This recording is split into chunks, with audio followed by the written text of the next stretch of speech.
Hello there. This is Jose from Fellow Wave, and I wanted to invite you guys into a behind the scenes of a really cool project I had the opportunity to work on, and I thought it would be helpful and insightful for any of you guys that are interested in what happens, in the studio, in an audio post production studio when a project is brought in. And I also wanted to give you guys a little peek into my thought process. And for those of you that haven't watched the film yet, there should be a link on the description.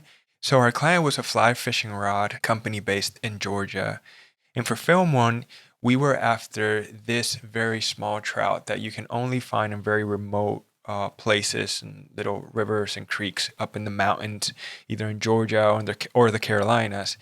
And so, the direction was to embrace the environment, embrace the silence, embrace the remoteness, and basically paint a picture of like how does this rod play a part in this adventure.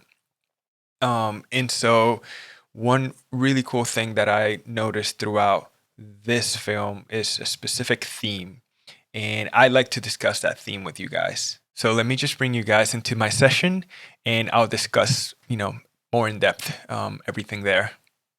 So, what am I talking about when I mention a theme, right? And I think this is the part I really want to get to today, and I'm trying to make this, concise and short, while still providing valuable information, for you guys, whether you're on audio post or you're a film director. But I think that direction is so key, right, to what we're doing, and in intentionality. And then as sound engineers, we want to make sure that we understand what that direction is, and we're able to like execute it, but also like provide our expertise into the matter so that we can work as a team. And I think that was the most beautiful thing about this project, that the three of us, we would just go through spotting sessions, sit together, and really discuss things out. And it wasn't like a one man choosing what to do, and everyone followed, but it was like a constant conversation about how can we make this better. And so I think that starting with that, I think you're starting on the right foot. But the theme that I really noticed throughout this film number one, it was using silence, or using like moments of quietness.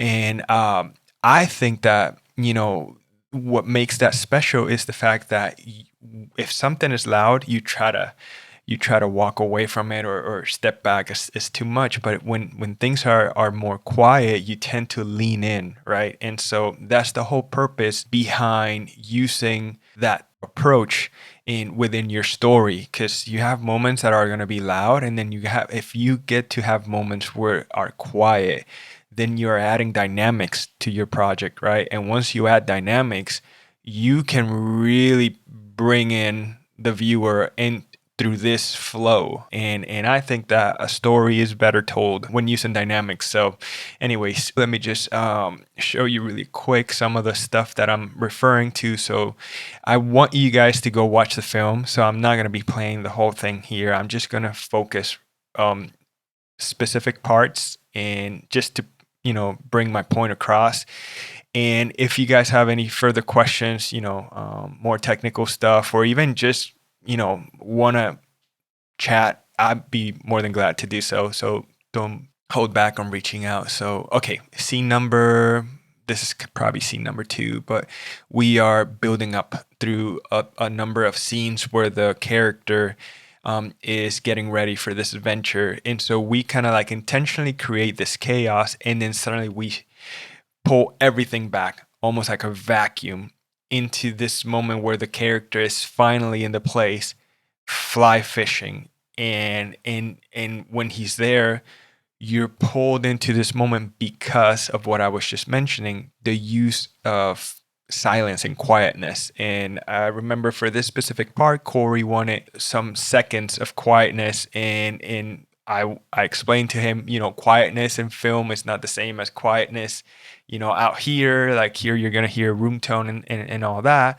There, I don't know that we want to risk it to have a couple seconds, a full like, bringing everything down.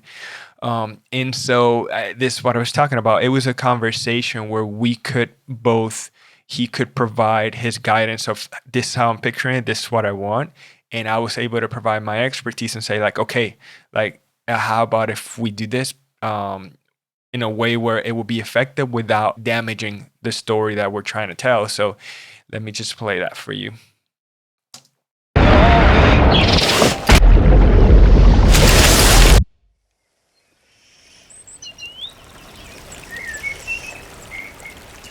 So you see here on my VCA, this is the little bit more technical part. I pulled, so all my backgrounds are down here. My sound effects are here. The music stuff is up here, and voiceover. I have the voiceover muted just for the sake of, focusing more on the sound effects and that side of the audio post-production. But yeah, you can see my VCA. I pull everything out for a very short amount of time, but it still creates that vacuum. And I pull all my backgrounds out, basically. This is my backgrounds VCA. And I slowly bring it back in. And so you're sucked into this moment with the character in this beautiful remote place, right? And so as we continue, you will see how like my VCA begins to go down again. Because I'm gonna begin to take away all the backgrounds again, with the intention of then focusing more on the fly rod cast. So when he casts his rod, I'm trying to like tunnel focus on that sound, and I'm trying to take away every distraction, right? So anything that would distract the viewer from the cast in the moment, in the experience, I want to take it away, because what we're trying to do at the end of the day, right, is help our clients sell their product. So here it is. Let me just play that for you.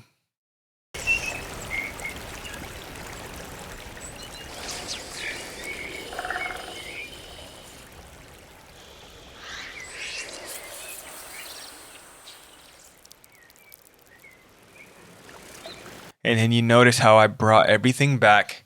And I don't know if you guys noticed those little drops at the end. That was a fun little detail that we wanted to do, because we're trying to portray the moment as real as possible so that our viewer can almost experience it. We really wanted to be intentional about our approach to all of this.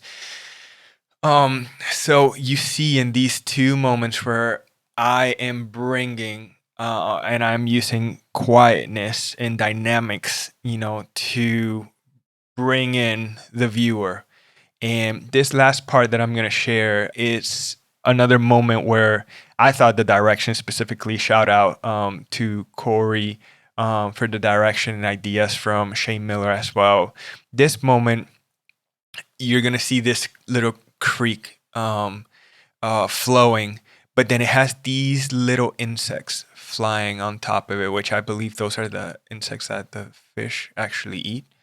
I'm not a fly rod guy, so I might be wrong, but I think this is what they eat. And so they're focusing on these.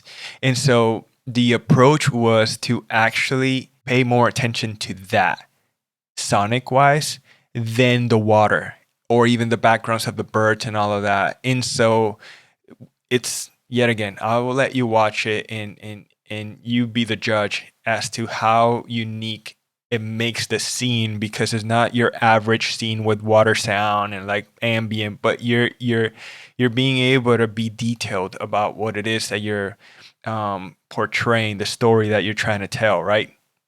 Let me just play that for you.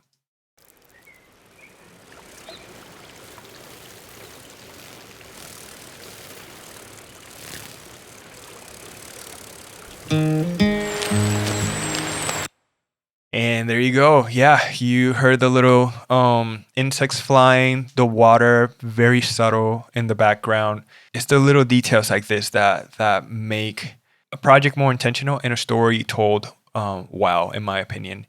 So yeah, without I think this is about it. I don't want to share more because I want you guys to watch it. The link will be in the description. And fun fact, I actually recorded all of these fly rod sounds myself. I took Corey out to the field, and Shane joined us too, and we just like had fun recording these. Let me just share a little bit of that here.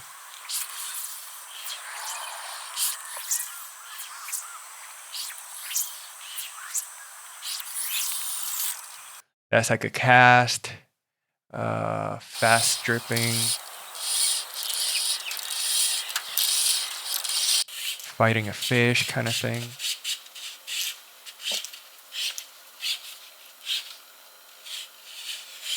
There's a slow reel.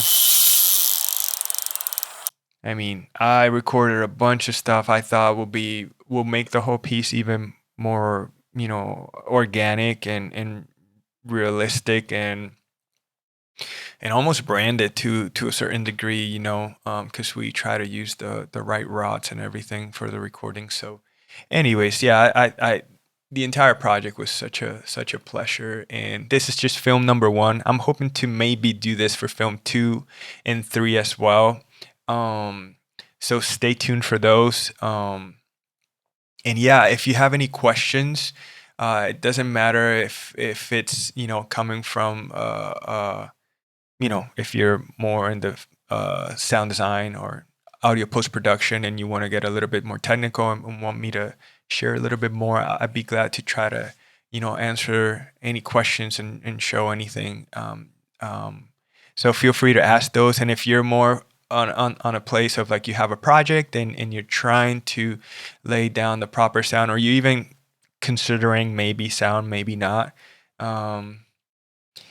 It's up to you and your budget, but it makes 100% of a difference, and it will definitely with the right sound, it will definitely help you tell your story much better. So yeah, guys, thank you so much for watching, and yeah, I'll see you in the next one. Cheers.